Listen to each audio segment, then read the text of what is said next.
రంగ నిపుణులు. Good evening Paparao గారు. మరి కొద్దిసేపట్లో మాధవిరెడ్డి ఆర్థిక రంగ నిపుణులు కిషోర్ నూతలపాటి గారు జాయిన్ అవుతారు.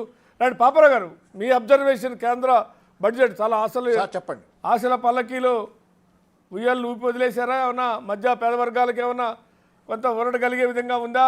మరీ ముఖ్యంగా తెలుగు రాష్ట్రాలు తెలంగాణకి ఏ రకమైనటువంటి సహాయాన్ని అందించే వైపుగా అడుగులు వేశారు? దాన్ని మీరు స్టడీ చేసి ఉంటారు, మీ అబ్జర్వేషన్ చెప్తారా ముందు? అంటే కొంచెం ఇది సౌండ్ ఇప్పుడు చివరిలో క్లియర్ అయింది, కానీ మొదట్లో క్వశ్చన్లో క్లారిటీ అంటే ఆశల పల్లకీలో ఉగిసి వదిలేశారా, లేకుంటే ఏమైనా పేద మధ్యతరగతి వర్గాలకి ఏమైనా ఊరడగలిగిందా? ఏదో 12 లక్షల రూపాయలు ఇన్కమ్ ట్యాక్స్ మినహాయింపు కూడా చాలామందికి చాలా డౌట్స్ ఉన్నాయి, దాంట్లో కూడా ఇట్లాంటివి అనేకం ఉన్నాయి. మరి ముఖ్యంగా తెలుగు రాష్ట్రాల్లో తెలంగాణకి మొండి చేయి చూపించారనే విమర్శలు. అదే ఇక్కడ మీకు సందేహాలు ఉండటం బడ్జెట్ విషయంలో. అదే 12 లక్షల విషయంలో కూడా ఏదైతే ట్యాక్స్ అక్కడ దాకా లేదని చెప్పారో, ట్యాక్స్ మినహాయింపు ఇచ్చారో, దాని మీద సందేహాలు ఉండటం ఆరోగ్యకరమైన లక్షణం.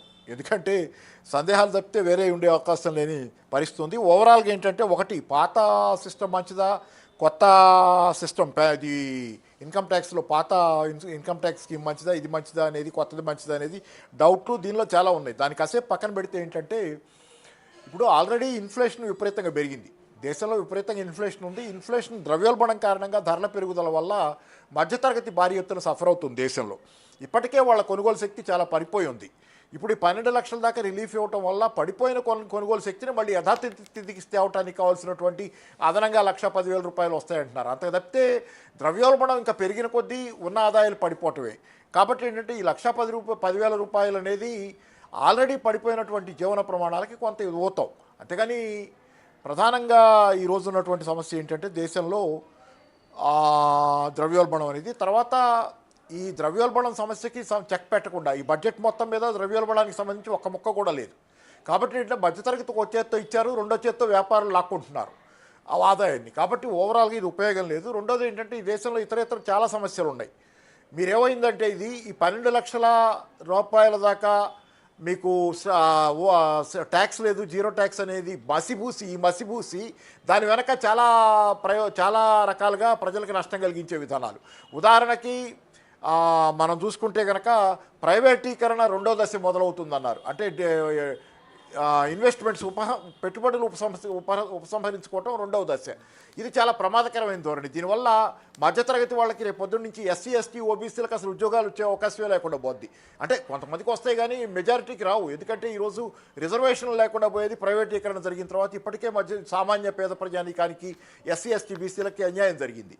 ఇది ఒకటి. అట్లాగే చాలా నిర్ణయాలు ఈరోజు వ్యవసాయ రంగానికి సంబంధించిన నిర్ణయాలు తీసుకుంటే, వ్యవసాయ రంగంలో ఉత్పత్తి పెంచే నిర్ణయాలు తీసుకుంటా, హైబ్రిడ్ సీడ్లు ఇస్తాము, అది చేస్తాం అని చెప్పారు తప్పితే, వ్యవసాయ రంగంలో సమస్య ఉత్పత్తి కాదు, వ్యవసాయ రంగంలో సమస్య లాభసాటిగా ఉంటాం.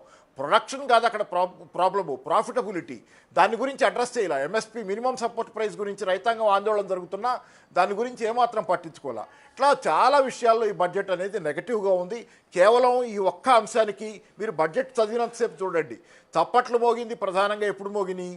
ఎక్కువసేపు చప్పట్లు ఆగకుండా మోడీ అని చెప్పి నినాదాలు వచ్చింది ఈ 12 లక్షల వరకు ఇన్కమ్ ట్యాక్స్ రాయితీని పెంచినప్పుడు. ఇక ఆ తర్వాత ఈ బడ్జెట్ మొత్తం దాన్ని సౌండ్ చేయడానికి కూడా ఏమి లేనటువంటి పరిస్థితి ఉంది.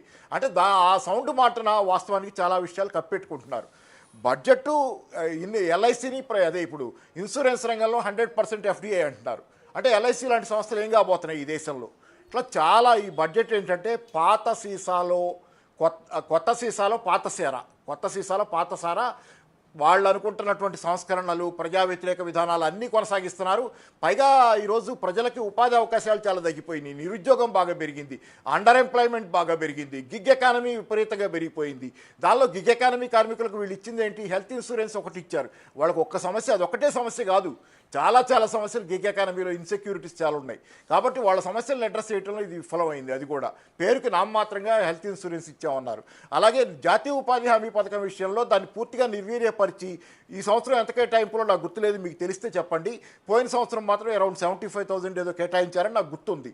దాన్ని ఈసారి అది అప్పట్లోనే విమర్శలు వచ్చినాయి, ఇంకా చాలా డబ్బులు కావాలి, 1,50,000, 2,000 కోట్లు, 2 లక్షల 2 లక్షల కోట్ల దాకా డబ్బులు కావాలి, కానీ కేటాయింపు సరిపోదని. తర్వాత అప్పుడేం చెప్పింది ప్రభుత్వం, అవసరం అయితే మళ్ళీ నెక్స్ట్ ఈ డబ్బు అయిపోయిన తర్వాత కేటాయిస్తామని చెప్పింది. కానీ వాస్తవానికి ప్రభుత్వం జాతీయ ఉపాధి హామీ కింద వచ్చే పని చేసుకోవడానికి వచ్చే కూలీల్ని పనికి రాకుండా డిస్కరేజ్ చేస్తుంది. ఉదాహరణ ఆధార్ పెట్టారు, దాని లింకు చాలామంది ఆధార్ ఉపయోగించుకోలేని స్థితిలో ఉన్నారు. రెండో పక్కన మీకు పొద్దున సాయంత్రం అటెండెన్స్ పేరుతో ఆన్లైన్ అని పెట్టారు. అలాగే జీతాలు ఇవ్వటం నెలల తరబడి లేట్ చేస్తున్నారు. దీని అంతటి వల్ల చాలామంది డిస్కరేజ్ అయిపోయి ఆ పనులకు వెళ్ళటంలా. కాబట్టి జాతీయ ఉపాధి హామీ పథకాన్ని నిర్వీర్యం చేశారు. ఈరోజు నగర ప్రాంతాల్లో సంక్షోభం ఉంది. నగర ప్రాంతాలకు ఒక మామూలుగా మన అర్బన్ ఎంప్లాయ్మెంట్ స్కీమ్ లాంటిది కావాల్సింది ఉంది కూలీ పనులు చేసుకోవడానికి, అది లేదు. అది లేదు. తమిళనాడు లాంటి చోట్ల కొంత ప్రవేశపెట్టారు. ఓవరాల్గా ఏంటంటే ఈ బడ్జెట్ మొత్తం విఫల బడ్జెట్.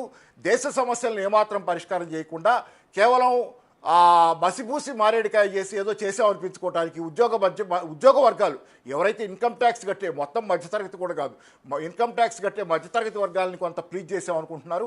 కానీ అది కూడా అబద్ధం అని చెప్పి మధ్యతరగతి వర్గాలు రేపు పొద్దున ఆ డబ్బులు రిసీవ్ చేసుకున్న తర్వాత ఏదైనా మిగిలితే కనుక వాళ్ళకి జరుగుతున్న పరిణామాలు అర్థమైతే వాళ్ళ జీవన ప్రమాణాలు ఏమాత్రం మెరుగుపడలేదని అర్థమైనప్పుడు వాళ్ళు కూడా డిసప్పాయింట్ అవుతారు. పైగా 8వ వేతన కమిషన్ ఒకటి వస్తుంది. ఇప్పుడు 8వ వేతన కమిషన్ వచ్చినప్పుడు జీతాలు పెరుగుతాయి. జీతాలు పెరిగితే ఇప్పుడు 12 లక్షల లోపల వాళ్ళు 12 లక్షలు దాటితే మళ్ళీ ట్యాక్స్ పడుద్ది.